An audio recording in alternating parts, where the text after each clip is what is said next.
हमें कहा है find the interval in which the function is increasing और डिक्रीजिंग। देखो RD शर्मा में लिखा है इंक्रीजिंग और डिक्रीजिंग, बट उसका मतलब वहाँ पे स्ट्रिक्टली इंक्रीजिंग और स्ट्रिक्टली डिक्रीजिंग है। तो मैं लिख रहा हूँ fx is equal to x⁴ minus 4x। Check करना है strictly increasing and strictly decreasing के लिए इंटरवल बनाना है। ठीक है, बुक में इसे इंक्रीजिंग लिखा हुआ। अगर हम कभी कोई क्वेश्चन RD शर्मा से देते हैं उसमें इंक्रीजिंग लिखा हो तो इट मीन्स स्ट्रिक्टली इंक्रीजिंग। सबसे पहली स्टेप क्या है, f' निकालेंगे भाई। 4x³ माइनस 4, x तो खत्म होगा, ना हो जाएगा, ये आ गया हमारे पास f'। For strictly increasing f' क्या होना चाहिए भाई, ग्रेटर देन 0, यानी कि 4x³ minus 4 is greater than 0, है ना, यानी कि x³ minus 1 is greater than 0, ये तो आ गया। अब इसके अगर हम फैक्टर करें तो x माइनस 1 और x² प्लस x प्लस 1 आता है। इससे ना इमेजनरी रूट्स निकलते हैं, उसे तो रहने दो। तो x minus 1 is greater than 0, यानी कि x इज ग्रेटर देन 1 आ गया। ठीक है भाई, इमेजनरी रूट को भी छोड़ दिया, क्यों? क्योंकि जो इमेजनरी रूट्स हैं, ठीक है, वो नंबर लाइन पे तो कहीं प्लॉट होंगे नहीं, फिर क्या फ़ायदा उसका। तो x ग्रेटर देन 1 आया, तो यहाँ साफ साफ पता चल रहा है अगर x की वैल्यू 1 से बड़ी होगी तो क्या होगा, इंक्रीजिंग होगा। लेकिन फिर भी हम एक इंटरवल बना, वो वेव कर्व बना लेते हैं। यहाँ कहीं 0 होगा, जरा इसमें 0 रख दो। 0 माइनस 1 इज नेगेटिव और ये क्या हो गया, positive. f(x) is strictly increasing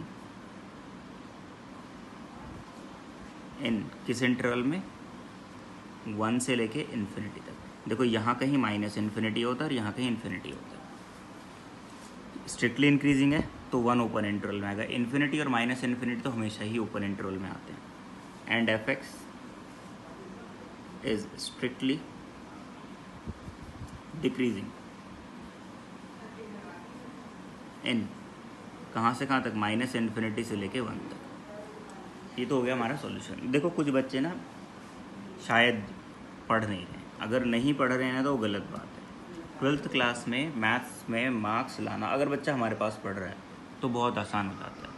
और अभी तो हम बहुत ज़्यादा कहते हैं फोकस्ड होकर पढ़ा रहे हैं इस चीज़ को, क्योंकि हमें पता हो सकता है फिज़िक्स और केमिस्ट्री में या किसी और सब्जेक्ट में तुम उतना अच्छा ना कर पाओ। तो हम सोच रहे हैं कि हर बच्चे के कम से कम मैथ्स में 95 तो आ ही जाए।